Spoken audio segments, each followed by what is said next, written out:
Glória de verdade aí, amém. Sabe, nós precisamos buscar de verdade essa glória do alto, essa coisa que só Deus pode derramar. As pessoas não explicam a glória de Deus, amém. Boa noite, tá meio fraco ainda, boa noite. Tá, tudo bem, hoje eu quero sua permissão para eu ministrar de boné, tá bom? É porque minha careca tá assim, naquela fase de recuperação, né? Mas Deus é bom, Ele está provendo coisas novas, amém? Tudo bem? Muito bem, graças a Deus. Quem estava aqui domingo, no dia do Light Place Day? Quem estava aqui?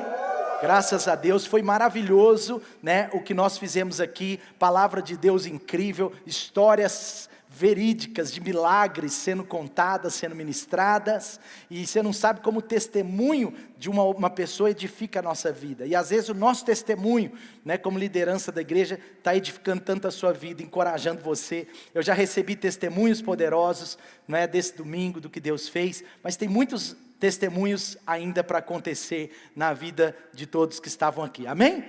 Então nós estamos muito animados. Em breve nós vamos falar para você melhor sobre toda a fase que nós estamos, mas semana que vem nós vamos começar a obra naquele lugar pela fé, amém? Então vai ser incrível. Eu sei que você ficou maravilhado, mas você vai ficar mais ainda quando você ver todo o projeto que ainda está em fase de elaboração. Louvado seja Deus, amém? Graças a Deus porque nós estamos aqui nessa noite. Você está no melhor lugar que você poderia estar, eu tenho certeza disso.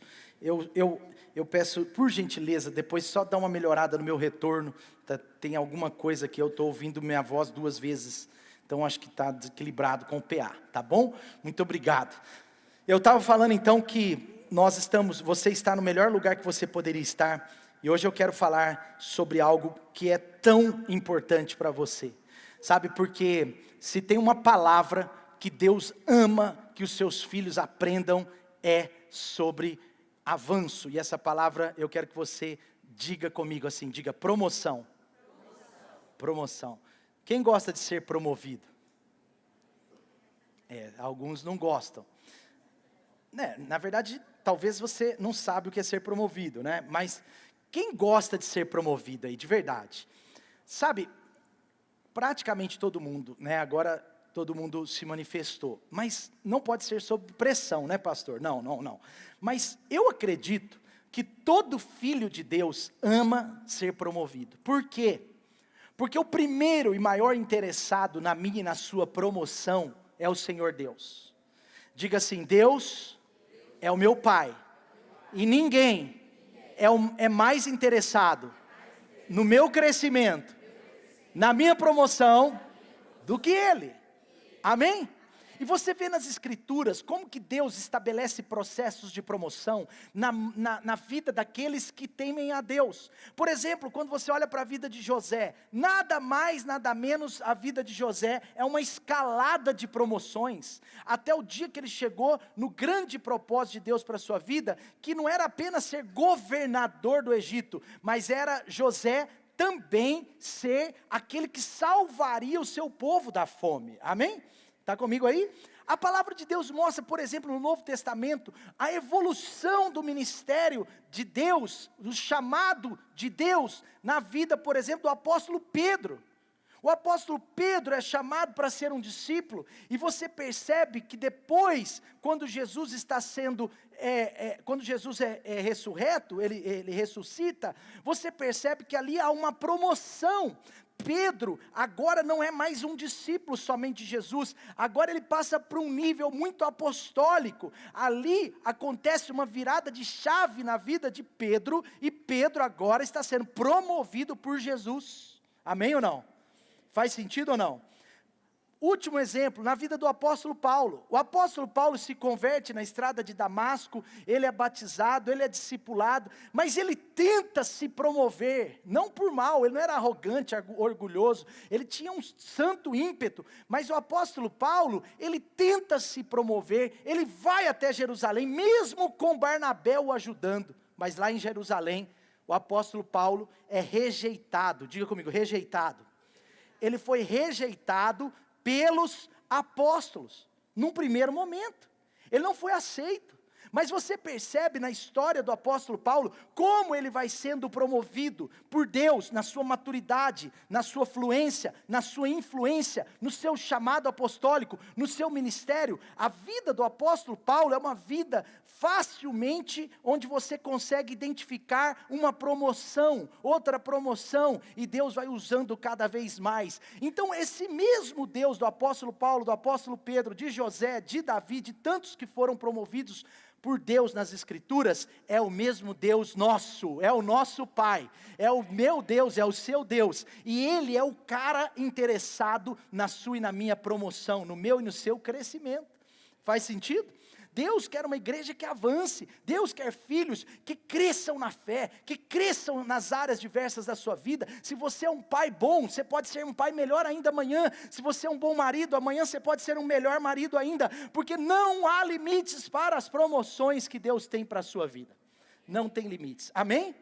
Então, há uma graduação no reino de Deus que a gente não sabe como nem quando ela vai acontecer, mas a gente sabe que Deus quer que aconteça.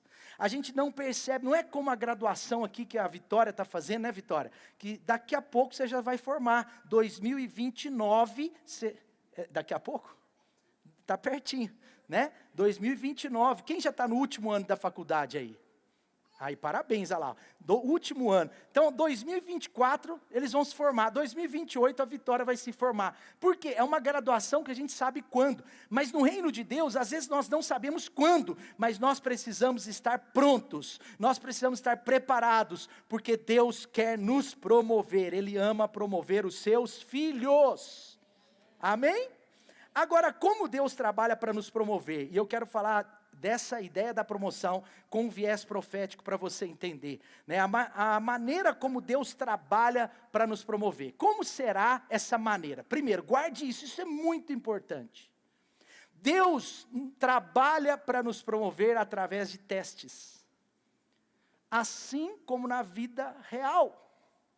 Assim como numa faculdade tem provas para passar para o próximo período, na escola tem provas para passar para o próximo ano, na vida do trabalho tem testes, você está trabalhando lá, você não percebe, mas tem alguém te testando, tem alguém te avaliando, tem alguém percebendo se você é um bom funcionário, um malo ou menos ou um péssimo, alguém está testando a gente o tempo todo, para que no momento oportuno a gente seja promovido. Faz sentido?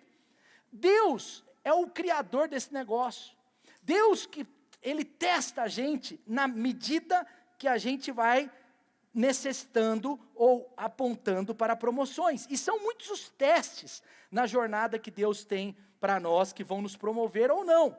Agora, os principais testes que determinam o nosso futuro, não são os testes do tipo assim, sucesso ou fracasso, mas são testes, no contexto do alto, são testes que mostram o nosso interior. São testes que mostram o nosso coração. Antes dos testes das nossas habilidades, Deus vai testar os testes do nosso interior, daquilo que está dentro de nós. Sabe, esses são os testes que apontam para algo no nosso coração, no nosso ímpeto, na nossa cultura, no nosso instinto. Porque às vezes, mesmo a gente tendo vontade de acertar, o nosso teste é reprovado pelo nosso instinto que errou. Instinto errado. E esses testes de Deus, eles são tão incríveis, que eles vão apontando, de alguma forma, aquilo que nós precisamos ser mudados, moldados, aquilo que Deus quer fazer em nós. Esses testes, eles têm tudo a ver com o amor de Deus sobre nós. E às vezes não é um teste, isso você precisa saber, pecado ou não pecado, santidade, não, cuidado, porque isso é óbvio, mas não é bem desse que eu estou falando. Por exemplo, você lembra o rei Jeoás?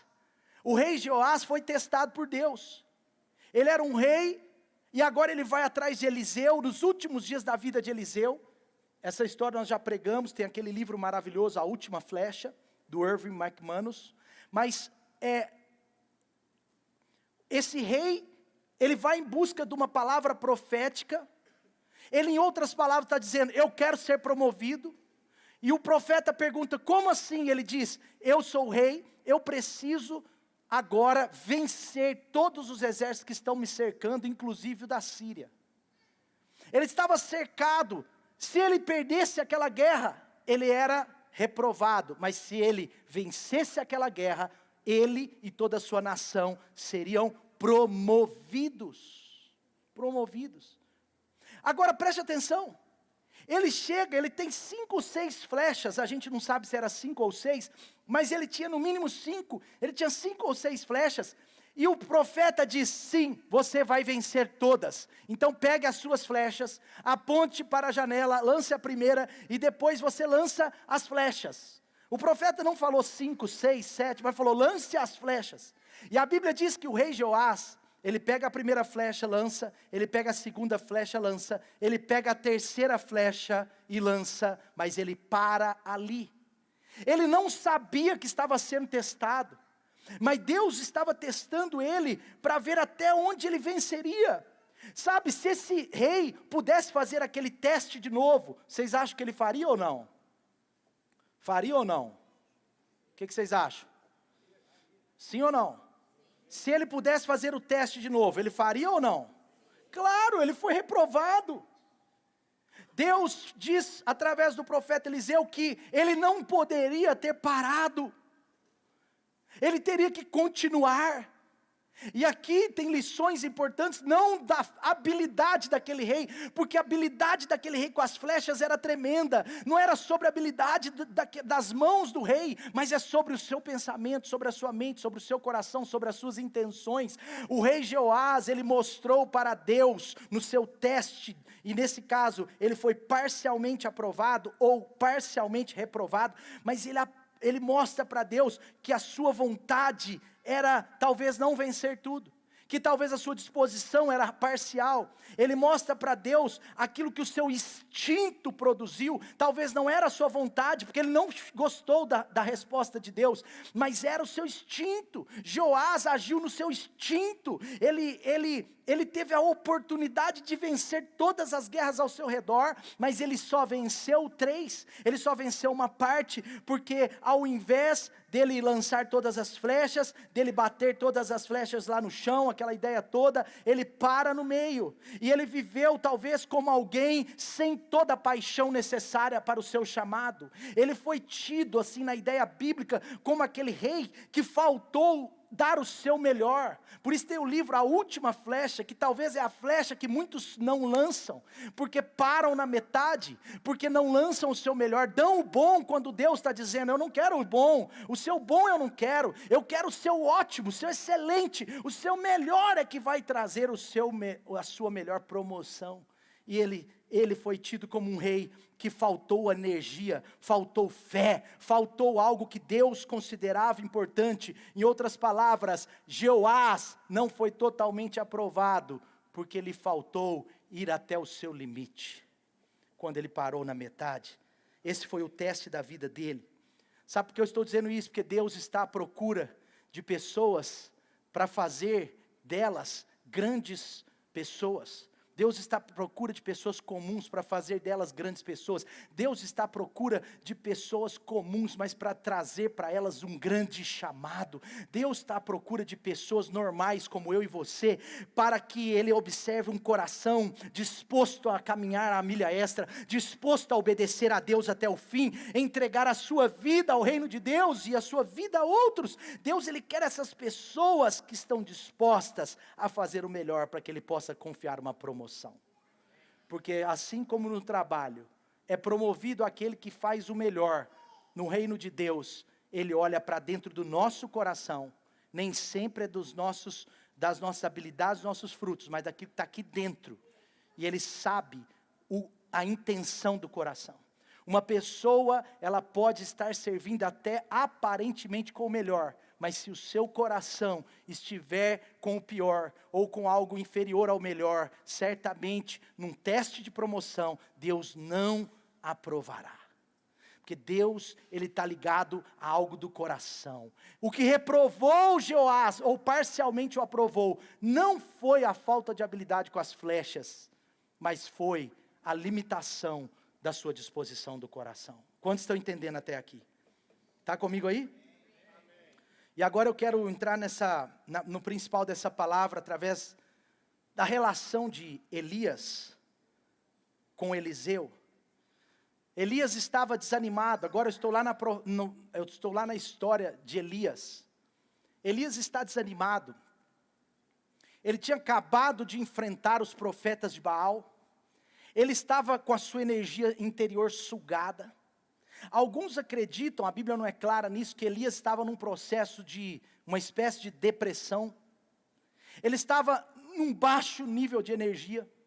Elias foge para uma caverna, você talvez saiba a história, tudo na sua vida estava pesado, ele queria morrer, na verdade ele queria partir, porque ele não morreu, mas ele queria partir. Elias, ele sentia-se sozinho, ameaçado, ele está assim no poço do desânimo, abatido, cansado na alma, emocionalmente abalado, e ele está com aquele pensamento estranho, errado, do tipo, todos me abandonaram, as pessoas me abandonaram, a nação me abandonou, agora é só Jezabel na minha frente, o que vai acontecer de mim? E agora vem Deus e começa a conversar com Elias. E você percebe durante a história bíblica que Deus não é o cara do mimimi. Deus é um encorajador, Deus é pai, Deus acredita em mim, acredita em você, Deus quer que você vá além do que você pode imaginar, Deus tem algo maravilhoso para nós, mas Deus não é bajulador. E agora ele chega para Elias, e ele faz um acerto de contas aparentemente simples, que eu não queria estar na pele de Elias. Deus chega para Elias e fala assim: Elias, você está falando que está sozinho, você está falando que não tem jeito mais, você está falando que o ministério acabou, você está falando um monte de coisa, mas espera aí, calma, você não está entendendo, deixa eu conversar com você. Você pode estar mal-humorado, mas eu nunca estou mal-humorado. Eu sou Deus, eu estou no trono, eu estou alegre, eu estou vendo o futuro, eu sei o que eu vou fazer. Se não for através de você, eu levanto outro, e tem um aí que já está pronto. O seu nome é Eliseu. Ele vem para Elias naturalmente, ele fala assim: olha, primeira coisa, unja Eliseu. Ele conversou outras coisas com Elias, mas eu estou resumindo. Unja Eliseu. Eliseu pode ser seu sucessor, Elias. Não preocupa não. Você é um servo fiel, você serviu bem até aqui, mas já que você está achando que tudo está acabando, tudo vai acabar, meu filho, eu acredito em outro também. Porque o meu propósito, a minha obra é maior que você, cara. Sabe, aquilo que eu tenho para fazer não para em você. Eu vou te levar de maneira honrosa, eu não vou deixar de te honrar, porque eu sei quem você foi para mim até aqui. Mas se daqui para frente você não está preparado, não se preocupe, porque eu tenho alguém preparado para isso. Esse é Deus. Deus é prático. Ele não vai se limitar a um choro, talvez não tão legítimo. Ele não vai se limitar a uma desculpa de um profeta maduro, mas que agora não está bem. Sabe, e eu não estou falando que Deus é duro, que Deus é carrasco. Não, Deus é Deus, Ele é equilibrado. Mas você vê na história que Deus fala para ele: cara, meu propósito é maior que você. Tem um profeta que parou, tem outro que já se preparou. E ele começa a falar com ele sobre Eliseu. E a segunda coisa, ele fala assim: outra coisa. Você está dizendo que você está sozinho, que não tem ninguém com você? Você não sabe de nada, inocente. Sabe de nada, inocente. Tem 7.000 servos meus. 7.000 servos meus que não se dobraram a Baal. Eles estão cheios de disposição, cheios de garra. Eles estão escondidos por causa da opressão de Jezabel. Mas eles são meus servos e eles estão aí prontos para serem chamados para um grande avivamento. Amém? Está entendendo ou não? Eles são do nosso time. Sabe, parece que Elias, e aí eu não quero criticar além disso, porque Elias foi o maior profeta até aqui, e depois eu vou falar sobre isso, mas parece que nesse momento Elias, ele cai num poço de uma brecha almática, e ele está sendo levado por isso. Só que Deus, Ele continua sendo Deus, Ele tem o mesmo propósito, e Ele está resolvendo as coisas. Diga comigo: Deus não é mimimi. Mas sabe, agora você vê que Elias, ele é tão cheio de Deus, que ele não se importa com isso. Porque de fato ele sabia que estava pronto para estar com o pai. Ele sabia que estava pronto para ir embora. E às vezes, por um lado, Deus o considerou mesmo legítimo no seu cansaço do ministério. Aí, Deus fala: então vai atrás de Eliseu. E Elias fala, eu vou onde que ele está? Será que ele está no auditório orando? Será que ele está na célula? Ele está na celebração de domingo? Aonde que esse cara está? E Deus fala para ele está no campo da sua família, arando a terra. Arando a terra. E aí você vê que agora começa o primeiro teste de Deus na vida de Eliseu. O primeiro teste de Deus para a primeira promoção de Eliseu. Um homem que estava arando o campo, diga comigo, trabalhando. Amados aqui nessa noite, preste atenção. Deus, Ele prioriza chamar pessoas que estão trabalhando. No campo, trabalhando. Se você quiser ser promovido, você precisa aprender a trabalhar. Ah, pastor, mas no reino de Deus eu preciso primeiro de revelação. Não, você precisa primeiro de um coração, não é de revelação. É no serviço que Deus nos aperfeiçoa. É no serviço que Deus nos promove. Eu já contei várias vezes aqui. Mas o meu primeiro emprego mesmo, eu fiz estágio antes, mas meu primeiro emprego, eu fui aprovado para trabalhar num banco com 18 anos e um dia. Eles me esperaram fazer aniversário, porque não podiam me contratar. Esperaram um mês, a vaga era para 1 de janeiro, eu fui contratado 28 de janeiro. Mas esse banco, eu fui aprovado com base naquilo que Deus construiu na minha vida, servindo na casa de Deus. Com 15 a 18 anos eu fui formado minimamente, servindo na casa de Deus, e eles enxergaram isso no mercado. E eu fui contratado pela graça de Deus na frente de 3 pessoas muito mais capacitadas, com melhores habilidades, que talvez lançariam as flechas melhores do que eu, mas eles viram na minha vida uma pessoa que não só lançaria flechas, mas lançaria todas as flechas. E aí pela graça de Deus fui contratado. Mas o que eu estou querendo dizer aqui, você vê como que Deus está escolhendo aquele que estava no campo, ele estava trabalhando, você vê que foi assim na vida de Davi. O único filho de Jessé que estava no campo era Davi. Você vê que aconteceu isso com Gideão, quando Deus o escolhe, ele está ali trabalhando. E geralmente ele estava trabalhando pela sua família ou pelo seu povo. Você percebe isso na vida de Eliseu, ele está trabalhando para os seus pais. Você percebe isso na vida de Davi, ele está trabalhando para Jessé. E você percebe isso na vida de Gideão, ele está trabalhando para a sua família. E você percebe isso também depois no Novo Testamento, Pedro, Tiago e João, Jesus os chama quando eles estavam aonde? Trabalhando, pescando. Ah, mas eles eram pescadores. Você vê que Jesus faz questão de chamá-los no ambiente de trabalho. É cultural. Isso tem a ver com algo do coração de Deus que não precisa mais ser desvendado, já foi, nós já sabemos. Então, meu irmão, se você quiser ser promovido, e eu não estou falando do primeiro teste ainda, você precisa estar trabalhando, amém? No reino de Deus, trabalhando. Nós não formamos, por exemplo, no nosso contexto de igreja, pastores só com base num curso de teologia.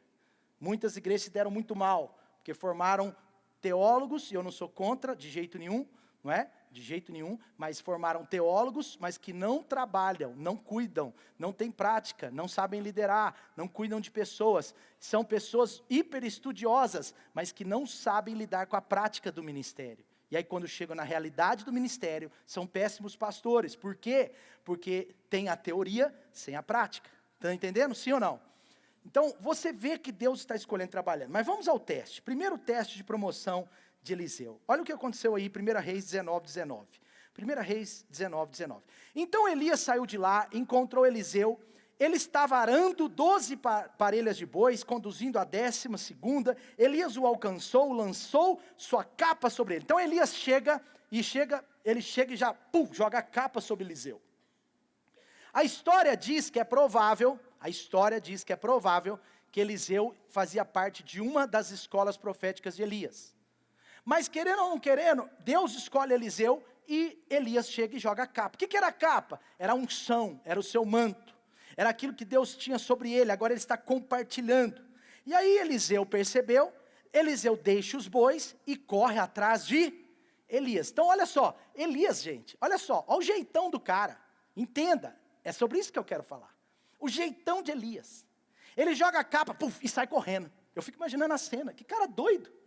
Pensa se você está no lugar de Eliseu, você fala, eu não. Se ele quiser me promover, ele que vem aqui, dobra aos meus pés e clame por isso. Se ele quiser que eu sirva mais, ele que vem aqui e mostre o salário. Se ele quiser que eu sirva mais, que ele mostre os benefícios. E esse é o desafio da nossa geração. Mas você percebe que no reino de Deus, a promoção, ela passa por algo muito específico, que está aqui nesse ponto. Aqui está o primeiro teste. Elias joga a capa e sai correndo. O que Eliseu fez? Ei, volta aqui, você quer me promover? Vem cá. Sim ou não? Claro que não. O que ele fez? Primeira coisa, correu atrás de Elias. Segunda coisa, olha o que acontece. Agora, ele diz, eu quero. Por favor, calma Elias, eu quero. Deixa apenas eu ir, dar um beijo de despedida do meu pai. E aí depois eu irei contigo. E agora, é interessante que a resposta carinhosa de Elias é assim, vá e volte. O que eu fiz não significa nada, mas vai lá. Sabe, na minha versão aí está assim, lembre-se do que eu fiz a você. Mas na minha versão está falando assim, olha, o que eu fiz nem significa muito, mas vai lá. Tipo assim, resolve sua vida, tome sua decisão. Você não vê aqui Elias insistindo. Você não vê nas escrituras, pais espirituais, clamando, insistindo, chorando, pedindo. Mas você vê aqueles que têm uma convicção do seu chamado em Deus, aqueles que querem ser promovidos em Deus, você percebe que eles estão prontos para dar o sim no momento que precisam dar. E aqui está o primeiro teste. O primeiro teste na vida de Eliseu, o primeiro teste na vida de Eliseu está exatamente nesse ponto. Nós precisamos saber receber e agir sobre o que Deus tem para nós, sem sermos insistidos, elogiados, arrastados e incentivados. Está tudo bem aí? Eu me lembro quando meu pai estava doente, e ele tinha um carinho tão grande pelo encontro com Deus, ele queria liderar todos os encontros, e a gente era muito abençoado por isso. E eu me lembro que, quando ele saiu do CTI, em março de 2012, em abril nós tínhamos um encontro, já tínhamos 45 inscrições, e eu estava esperando o momento certo, ele estava em casa, pesando 50 quilos, não estava conseguindo andar direito, e eu falei, pai, eu preciso conversar com você sobre o encontro com Deus. E ele falou assim para mim, filho, fica tranquilo, daqui 15 dias eu estarei lá liderando o encontro. E as fisioterapias falavam que ele ia voltar a andar em 15 a 20 dias. Ele já queria ministrar o encontro há 15 dias. E aí eu tive muito jeito, muita honra, e falei, pai, todos os médicos, fisioterapeutas, os especialistas dizem que você não tem condição daqui 15 dias de ministrar o encontro. Não, filho, eu vou liderar o encontro, confia em mim, Deus vai fazer um milagre, amém. Muito esperto. Eu falei, amém. Passou uns 4 dias, eu voltei lá, ele estava mais ou menos do mesmo jeito, um pouquinho melhor. Eu falei, pai, eu preciso dar a real. Você conversou com a fisioterapeuta? Conversei, filho. Começou a chorar. Falou, eu não posso liderar o encontro, filho. Falta 10 dias, não sei o que, eu não estou nem andando. Ele chorou e ele ficou tão sentido de não liderar aquele encontro. E aí eu falei, pai, então eu quero saber o que o senhor acha de eu liderar o encontro, então, porque o senhor não vai poder estar lá. Eu já era, responsável pela igreja naquele momento de transição. E ele parou de chorar na hora. Ele falou, você? Eu falei, eu, pai. Ele falou, mas você está preparado? Eu falei, estou. Eu não sei se você está, não. O encontro é muita batalha espiritual, é muito difícil, é muito isso, tem que ter jeito nisso. Aí ele falou um textão de 1 hora. E eu falei, pai, diante de tudo que você falou, agora eu não sei se eu estou preparado. Mas uma coisa eu sei, eu tenho disposição para liderar. E eu creio que Deus pode me usar. Porque não é sobre nós, é sobre o que Deus faz. O pastor Lucas sabe disso, a equipe sabe disso. É Deus que derrama. Agora, eu falei, meu Deus, e eu saí da casa do meu pai um pouco abalado. E eu me lembro que eu fui conversar com a Dani, eu falei, Dani, meu pai parecia que estava me reprovando, meu pai isso, eu não sei se eu estou preparado, e aquilo me desencorajou por um momento. Eu fiquei assim, e em nenhum momento ele falou que eu não estava, ele só fez perguntas, questionamentos. E eu me lembro como isso mexeu comigo no meu interior, mas como isso, depois de uns 2 dias, 3, bem digerido, fez bem na minha alma. Me colocou num nível do tipo assim, cara, você está liderando algo muito sério. Cara, você está liderando algo muito nobre. Cara, você vai liderar um negócio que tem 80, 70 pessoas, porque tinha 45 inscritos num dia, depois já tinha 70, 80. Você está liderando 70, 80 pessoas que precisam voltar de lá lotadas de Deus, cheias do Espírito, cara. E aquilo me trouxe uma santa responsabilidade. E eu lembro que eu fui muito, muito melhor para aquele encontro com Deus do que se eu não tivesse tido aquela conversa. 2010, 2009, eu tinha convicção do meu chamado ministerial. E eu fui para uma conversa com meu pai, pastor Clemente, e eu falei, pai, eu acho que você tem que me falar os passos para eu ser ordenado. Porque eu acho que eu não quero ser ordenado depois de 55 anos. Brincava com ele, né? E ele falava assim, filho, os passos estão aí, é só você dar. E eu falava, mas quais, pai? E ele falava, primeiro, como está a sua vida financeira? Eu falava, pai, está péssima. Pois é, meu filho. Olha o que diz aqui em 1 Timóteo. Aquele que quer ser um ministro tem que cuidar bem da sua própria casa, governar bem. Você está governando bem suas finanças? Não, pai, não estou no cheque especial, estou devendo, meu cartão de crédito parcelado, a minha vida está péssima, e você sabe, pai. Aí eu começava a ficar até nervoso, porque ele estava falando comigo, e ele falava assim comigo, então, filho, o passo está aí, dá o passo, toma suas decisões, resolve, Deus vai te abençoar para isso, e depois você volta a falar comigo, Clausir, vamos lá, traz a mesa. Eu falava, meu Deus. Mas sabe, hoje eu percebo que Deus, quando você tem o seu coração pronto para uma promoção, preparado, eu estou falando no contexto ministerial, mas vale para todos os contextos, preparado para uma promoção, você precisa saber que Deus vai usar pessoas ungidas para agir na sua vida de formas diferentes do que você acha. Deus usa pessoas diferentes, de maneira diferente, de formas um pouco, às vezes, aparentemente. Eu conheci o coração do meu pai. É claro que ele talvez era o maior interessado que eu tivesse no ministério. Ele era o cara que mais queria me ordenar, era o sonho da vida dele. Só que acima do sonho pessoal dele, estava a palavra de Deus. Acima do sonho de Eliseu, estava o propósito de Deus na vida de Elias, que deveria ser transferido a um homem que não fosse super elogiado, bajulado, insistido, arrastado. E como Deus começou a me ensinar, o primeiro teste de uma promoção é saber agir sobre o que Deus tem para a sua vida, sem ser elogiado. Sabe, meu irmão, não dependa de elogios, não dependa de ser arrastado, não dependa de ser sempre incentivado.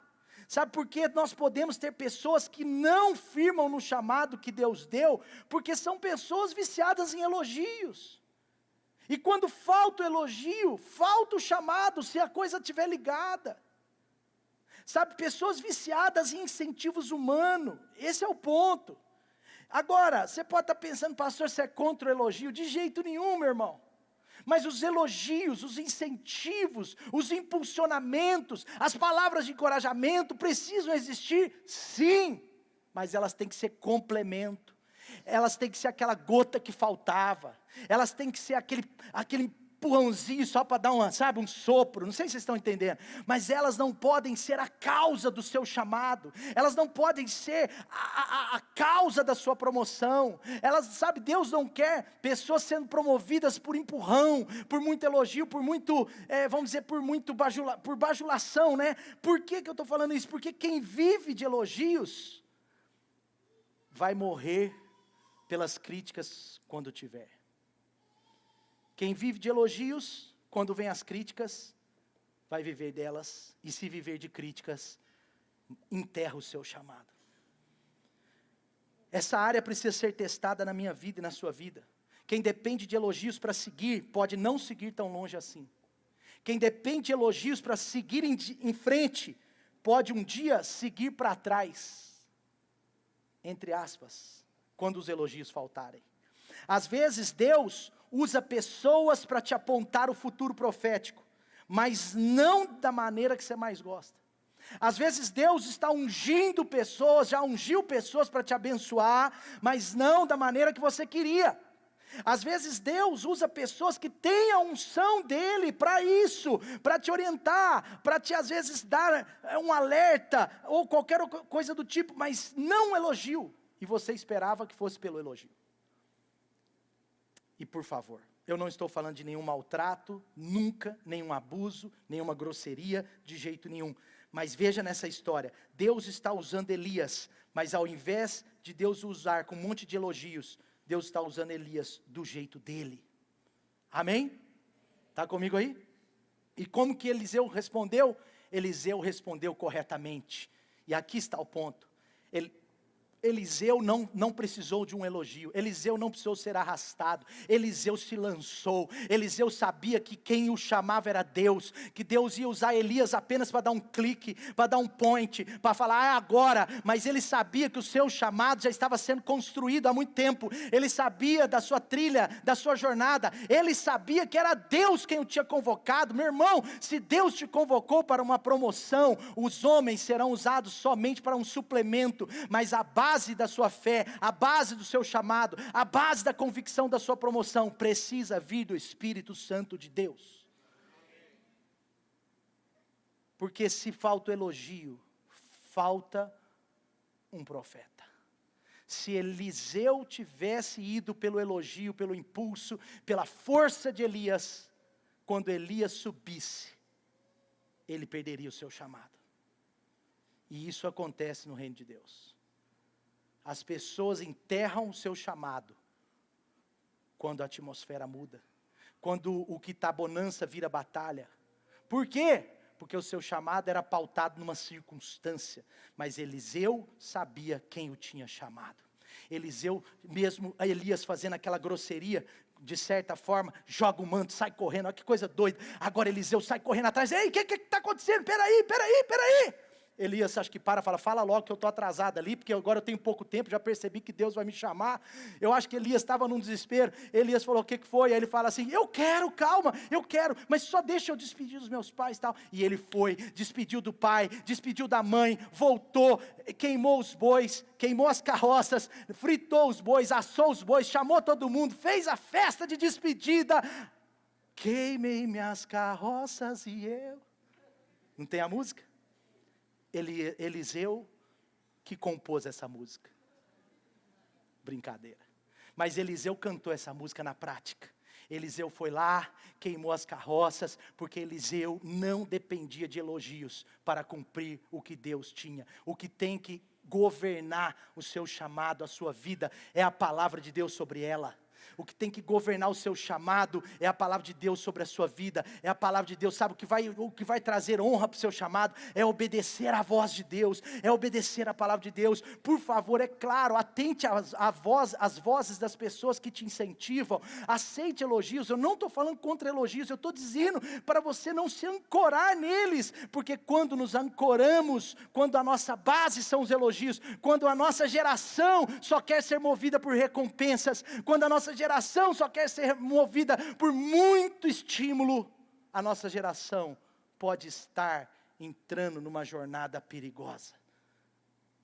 Porque o chamado de Deus tem a ver com Deus e não com elogio ou não elogio. Vamos à situação. Nossa, meu tempo está quase acabando. Vamos à situação rápida aqui. João Batista é chamado de maior profeta lá no Novo Testamento agora, eu pulei aqui um pouco. Mas João Batista é chamado de maior profeta que teve até ali. Todos lembram? João Batista, o maior profeta que teve até ali. Se João Batista foi o maior profeta que teve até ali, é porque os outros foram menores, ok? Tudo bem? Matemática, lógica. Agora vamos lá. A palavra de Deus diz que João Batista, porque ali ainda era meio que Velho Testamento, era transição. A palavra de Deus diz que João Batista caminhava no espírito e no poder de... No espírito e no poder de... De quem? Está comigo aí, gente? Ou já perdeu? Ele caminhava no espírito e no poder de Elias. E não de Eliseu. Mas espera aí. Você lembra que quando Elias sobe, Eliseu fica com a sua unção. A unção de Deus na vida de Elias foi, na vida de Eliseu foi dobrada. Diga, dobrada. Mas por que se João Batista é o maior profeta, Deus disse que ele tinha o espírito e o poder de Elias e não de Eliseu? A unção na vida de Eliseu não era maior do que na vida de Elias, sim ou não? A unção na vida de Eliseu era maior do que na vida de Elias, sim ou não? Sim. Então por que o maior dos profetas andava na unção de Elias e não de Eliseu? Você já pensou sobre isso? O que as escrituras dizem sobre isso? Que ele andava no poder de Elias. Mas eu acredito que é porque os céus sempre reconhecem os pais que impulsionam os filhos a serem maiores do que eles. Os céus reconhecem que mesmo que a unção dos filhos seja maior, e é isso que eu profetizo sobre Davi, meu filho, sobre os meus discípulos, mas mesmo se a unção dos filhos forem maior, Deus honra a unção de quem ministrou. O que você forma em outros, pode gerar outros maior do que você, mas o que você entregou a eles, para Deus, é maior do que o que eles receberam. Tem uma revelação, no céu quem forma é maior do que quem foi formado. No céu, mesmo que seu aluno seja muito grande e maior do que você, professor, o professor é mais honrado, porque veio dele. A Bíblia afirma o seguinte: quem é que foi o seu mestre? A Bíblia fala Jessé, pai de Davi. Davi, filho de Jessé. A Bíblia menciona Jessé, poderia não mencionar, não faria tanta diferença, mas o Espírito Santo de Deus é honroso com aqueles que vêm primeiro para nos abençoar. Os céus, em outras palavras, eles aplaudem aqueles que abrem caminho, mais do que aqueles que recebem pelo caminho dos outros que abriram. Amém? Está comigo aí? Quem que você impulsiona? Quem são os frutos da sua árvore? Quem são os ramos do seu ramo? Sabe, porque Deus, ele tem um compromisso especial com a geração que impulsiona. O compromisso de Deus está muito ligado ao que entrega, ao que ministra, ao que discipula, ao que ensina o outro a obedecer. Mais bem-aventurado é dar do que receber. No reino de Deus, a unção pode ser aparentemente maior ou mais dosada na vida dos filhos, mas aquele que liberou se torna alguém conhecido no céu. Por isso, o desafio para mim e para você é liberar o que Deus está nos dando sobre a vida dos outros, porque na eternidade sempre recebem os benefícios primeiro aqueles que entregam, aqueles que estão dispostos a dar. Aleluia. E o segundo e último teste, 2 Reis 2, eu vou ser breve, mas você precisa saber. Primeiro teste para promoção é não agir, não caminhar dependendo de elogios, de impulsionamentos. Aprender a cuidar de si mesmo. É quando o apóstolo Paulo está dizendo aos pastores: cuide de si mesmo, e então cuide do seu rebanho, porque o seu foco tem que ser correto. Amém? Segundo teste para a promoção. Elias agora está prestes a morrer. Eu não vou ler os textos para não atrasar, mas Elias está prestes a morrer, e agora ele está na sua última viagem profética. Elias está na sua última viagem profética, isso está agora já em 2 Reis, capítulo 2, ele está na última viagem profética da sua vida, e ele está passando nas comunidades, e provavelmente aquelas comunidades tinham igrejas de profetas, tinham escolas de profetas que Elias fundou, e Eliseu provavelmente já era um ajudante dele, então ele já era conhecido. Você percebe que os outros profetas, à distância, falavam assim: Elias está ali com Eliseu, eles já conheciam Eliseu. Está comigo aí? E agora acontece algo interessante, Porque Elias começa em Gilgal, depois vai para Betel, depois ele vai para o Jordão. Elias está fazendo uma parada, vamos dizer, nas principais metrópoles ou cidades, ou nos lugares que ele tinha uma escola. Então ele para em Gilgal, para em Betel, para em Jericó, depois termina no Rio Jordão. Quando ele atravessa o Rio Jordão, ele toca o Rio Jordão com seu manto, Elias, e o Rio Jordão se abre, tá? Então, pega aqui esse ponto do segundo teste de Deus para a nossa promoção. Olha o que acontece. Quando Elias está caminhando, algo muito interessante, até a pastora Dani já pregou sobre isso num outro viés, mas algo muito interessante que acontece, é que Elias parava e falava assim com Eliseu: fica em Gilgal, deixa eu ir.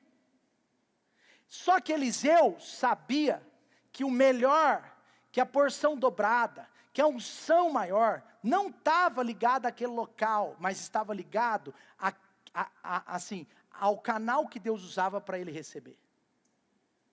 Então você vê que Elias, ele testa Eliseu, ele fala assim: Eliseu, fica aqui em Gilgal, aqui já tem uma escola de profetas, assume essa escola, tem 70 alunos, tem mais de 500 pessoas, assume essa escola, que eu vou ali para, por exemplo, Jericó. Mas a Bíblia diz que Eliseu respondia assim: não vou fazer isso, fique aqui, e ele falava: não vou ficar, e ele não ficava. Aí Elias corria para o próximo, ele falava: agora fica aqui em Jericó, em Betel, por exemplo, fica aqui em Betel, não vou ficar, fica aqui em Jericó, não vou ficar, não, aqui em Jericó você vai ficar, porque aqui é o ápice do meu ministério. Fica aqui, Eliseu, aqui a coisa já está mais avançada, aqui está perto do rio, aqui é uma cidade que vai se tornar uma metrópole de novo, aqui é um outro, sabe, fica aqui. Mas Eliseu não ficava. Toda vez que Elias disse isso para Eliseu, ele disse: eu não vou ficar. Segundo teste de Deus para mim e para a sua promoção, são os testes das distrações pelo caminho. E elas são legítimas. Sabe, toda vez Eliseu tinha uma oportunidade de liderar um grupo. Ele tinha uma oportunidade de ficar num lugar legal. Ele tinha uma oportunidade de escolher, talvez, algo que balanceasse o seu prazer com o propósito de Deus. Ele tinha uma oportunidade de trocar o melhor pelo bom, e o bom é bom. Ou trocar o melhor pelo ótimo, e o ótimo é melhor que o bom. Ele teve oportunidades toda hora. Era uma espécie de lugar onde Deus falava: cara, você parando aqui tá bom. O que você acha? Sabe, é Deus testando o coração de Eliseu. É Deus testando os limites. É Deus vendo se Eliseu iria lançar a última flecha. Mas Eliseu, ele foi novamente aprovado. Sabe, Eliseu, ele está sendo totalmente aprovado. Porque Eliseu não parou pelas distrações. Quando Jesus em João 14, 15 e 16, ele fala com os discípulos, ele fala com os discípulos assim: olha, tudo que vocês pedirem será concedido. Você vê que em João, capítulo 16, Jesus está falando com eles assim: ó, tudo que vocês pedirem vai ser concedido, mas tem mais. Agora eu não vos chamo de servos, mas de amigos. Mas você percebe que quando Jesus chega nesse momento, em João 16, João 15, 14, passou por ali, você percebe que Jesus não tratou dessas promessas no início do ministério deles. Jesus não tratou essas promessas como uma atração para eles seguirem o chamado. As promessas que Jesus está liberando ali, elas são como uma recompensa, porque eles já estavam há 3 anos com Jesus. O que eu quero dizer com isso? Jesus, agora, 3 anos depois, está chamando eles de amigos, está dizendo que vai responder a toda e qualquer oração, está dizendo para eles que está com eles até o fim, está dizendo para eles agora desestressar. Mas se você olhar no início do ministério, Jesus desafiava eles. Jesus falava: cara, vai lá, multiplica o pão, resolve lá. Cara, vamos atender aquelas pessoas. Ah não, Jesus, aquelas pessoas não. Cara, agora eu estou aqui conversando com a mulher samaritana, cara. Você chega com a comida da cidade. Você vê como que Jesus foi esticando os discípulos, mas agora, em João 14, 15, 16, Jesus está, no bom sentido, exortando os fariseus e tratando os discípulos assim. Antes servos, agora amigos. Porque o segundo teste passa pelo nosso coração quando nós trocamos promessas temporárias por um propósito que é maior. Muitas pessoas não alcançam o ápice do seu chamado, porque param em Gilgal, em Jericó ou em Betel. Porque trocam o ápice pelo normal. Porque acomodam com o que já é bom. Porque acomodam com o que talvez seja ótimo. Mas os discípulos de Jesus, no começo da sua vida, eles não foram motivados por promessas, eles não foram motivados por proteção ou superproteção de Jesus, eles não foram motivados porque eles podiam fazer tudo acontecer, nada disso. Eles foram motivados por uma única coisa, que ele era o Cristo vivo, Filho do Deus vivo. Ele era o Cristo, Filho do Deus vivo. Ele não os convida para ter uma vida perfeita, ele os convida para segui-lo. E você percebe essa virada na vida de Jesus em relação a eles, quando Jesus agora os aprova e os promove. Você percebe que isso acontece em João 14, 15 e 16. Ele poderia ter, o Eliseu poderia ter pegado um atalho. Ele poderia ter pegado vários atalhos, na verdade, para o seu ministério, para a sua chamada. Mas Eliseu sabia que o melhor de Deus para a sua vida estava no final da vida de Elias, quando no Jordão ele receberia unção dobrada. Há muitas pessoas que querem porção dobrada do que Deus deu. Porção dobrada do que Deus deu para o seu líder, porção dobrada do que Deus deu para alguém, porção dobrada para alguém que você se inspira, mas a pessoa que era porção dobrada, pegando um atalho. A porção dobrada não estava em Gilgal, teve que caminhar mais 1 quilômetro, não estava em Betel, mais 2 quilômetros, não estava em Jerusalém, mais 5 quilômetros, ela só estava no final, no Jordão. O segundo teste para Deus te promover, é quando Deus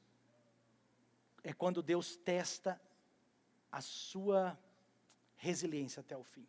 É quando Deus testa que você não vai parar no meio do caminho e ficar satisfeito com o bom, quando existe o excelente para a sua vida. A unção dobrada não tem a ver com homens. Porque mesmo que Deus nos dê toda a autoridade sobre a unção que Ele nos deu, eu só posso entregar 100% dela a vocês. Você só pode entregar 100% dela a alguém. A porção dobrada de unção não tem a ver com o que eu posso te dar. Tem a ver com o que Deus pode te dar. Por isso que quando vem a carruagem, nem aquele mover miraculoso de Elias subindo tomou o coração de Eliseu. Eliseu não tirou os olhos da capa. E quando aquele mover estava acontecendo, você vê que Elias joga a capa e Eliseu rapidamente abraça a capa que vinha do alto. Se você quiser ser promovido do jeito de Deus, eu quero deixar essas 2 dicas para o seu coração hoje. Fica de pé no seu lugar. Primeira dica. Não dependa de elogios e de impulsionamentos para ser promovido. A sua promoção tem a ver com o seu relacionamento com Deus, com as pessoas, mas é a partir do que Deus vai fazer na sua vida. Por favor, tem muita gente deixando de crescer, porque fica esperando alguém empurrar. Tem muita gente deixando de crescer, porque fica esperando alguém encorajar. Sabe qual é a pessoa mais difícil nesse aspecto aqui nessa igreja? Sou eu. Porque os meus discípulos me têm, toda hora. Eu preciso melhorar em muitas coisas, mas de vez em quando a gente elogia, conversa, encoraja, declara a palavra de fé. E eu não estou falando isso da boca para fora, não, estou falando isso com o coração limpo. Você tem alguém que te impulsiona, que te elogia, que fala para você, Agora pensa no meu caso, no contexto da igreja local. Eu sou o pastor sênior aqui, no contexto da igreja local. Eu não tenho uma pessoa aqui comigo me incentivando, me elogiando, a não ser o Espírito Santo. Então entende, eu tenho que ser assim, tão ativo. Então eu tenho que, assim, pela graça de Deus eu tenho sido isso, a Dani sabe. Mas eu tenho que ser tão ativo para eu buscar mentores. Eu bato na porta dos caras e não é mendigando não. Eu agendo, eu esforço, eu estou lá. Porque eu preciso correr atrás dos meus Elias. Mas você já tem Elias de Deus na sua vida perto de você. Amém? Com muito respeito. Mas você está diante de um Elias na sua vida. Você tem Elias na sua célula. Você tem Elias na sua supervisão. E eu estou falando isso com o coração limpo aqui. Eu estou atrás dos Elias de Deus na minha vida. Mas eu não estou em busca deles para me elogiar. Pelo contrário, eu estou em busca deles para me dar alertas, para me guiar, para me dar uma dica que seja difícil, que eu vou ter que suar a camisa para chegar. Porque eu não quero ficar em Gilgal. Eu como pastor, eu decidi só parar no dia do fim. Eu decidi que eu não vou parar em Gilgal, não vou parar em Betel, não vou parar em Jericó. Pelo contrário, eu quero ver o Rio Jordão abrir, e eu quero que as pessoas vejam um dia que ele abriu, através da unção de Deus na minha vida. Mas e você? E você? Eu falo com muito carinho, porque a nossa geração, essa mensagem tem muito a ver com os nossos dias. Ela é uma mensagem tirada de uma ideia do Bill Johnson, do livro Momentos Decisivos. E é uma chamada de Deus para a sua vida. Por quê? Porque a nossa geração, estou falando de nossa geração, está esperando os elogios para avançar. Mas Deus, pode ser que o teste de Deus é justamente esse. Deixa eu ver se ele vai avançar sem elogio. Pode ser que o teste de Deus é esse ponto. Deixa eu ver se ele vai avançar sem ninguém ficar insistindo com ele. E o segundo teste de Deus, deixa eu ver se ele vai avançar até o fim. Porque o teste para a primeira unção é você se colocar no chamado, não pelo elogio, ainda que você possa receber elogios, ainda que eu possa elogiar, você pode elogiar. O elogio é importante, nós somos corpo, alma e espírito, mas nós temos que ser governados pelo Espírito. Mas a segunda unção, ela é provada quando nós resolvemos parar num nível. Talvez Eliseu já tivesse 30% da unção de Elias. Talvez Eliseu em Betel tinha 50%. Talvez Eliseu lá em Jericó já tinha 80% da unção de Elias. Mas o que fez Eliseu ser um profeta mais relevante do que Elias, do ponto de vista de milagres, foi que ele recebeu 200% da unção. Unção dobrada. Amém? O segundo teste de Deus é que Ele mesmo eventualmente vai falar para você: você não quer parar aí não? Você pode estar achando que eu estou doido, mas eu não estou. Vou te explicar por quê. Sabe quem falava para Elias parar? Sabe quem falava para Eliseu parar? Sabe quem falava para Eliseu parar? Elias, gente. Elias. Uma vez eu estava testando o chamado de uma pessoa, e eu falei assim para ela: que legal que você está com essa empolgação toda. E eu, cheio do Espírito, falei para ela: mas eu quero te contar 3 coisas desse negócio, desse chamado. 1, 2 e 3. São 3 realidades. Você está preparado para enfrentar isso aqui? E aí foi legal, porque essa pessoa era uma jovem, e ela ficou em crise uns meses, mas um dia ela chegou para mim, e ela falou assim: eu estou preparada. Conte comigo, eu estou preparada. mas foi bom a dose de realidade que você me deu. E essa pessoa é a pastora Dani, que está ali atrás com o Davi.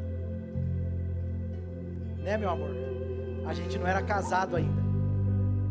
E ela estava tão empolgada com algumas coisas, e tá certo, mas eu falei para ela, tá bom. Por quê? Porque eu queria como um quase líder sobre ela, né? Eu queria como marido que eu ia ser, eu queria testar o chamado. E eu fiz um teste. Ela ficou em crise. Eu deixei para contar depois que é a Dani, mas é a Dani, ela sabe disso. Ela sabe, é a palavra de Deus sobre nós. Amém? Você é cheio de um chamado de Deus. Você é cheia de um chamado de Deus. Mas deixa Deus conduzir os testes da sua vida. Amém? Vamos orar? Se você quiser vir aqui na frente, nós vamos orar juntos. Se você quiser, entregando a Deus essa oportunidade. Que oportunidade? Você vai falar: Deus, eu quero oportunidade. Eu quero oportunidade. E eu quero abraçá-la. Oportunidade para quê? Para ser promovido. Aonde? No seu trabalho, no ministério. Todo tipo de promoção.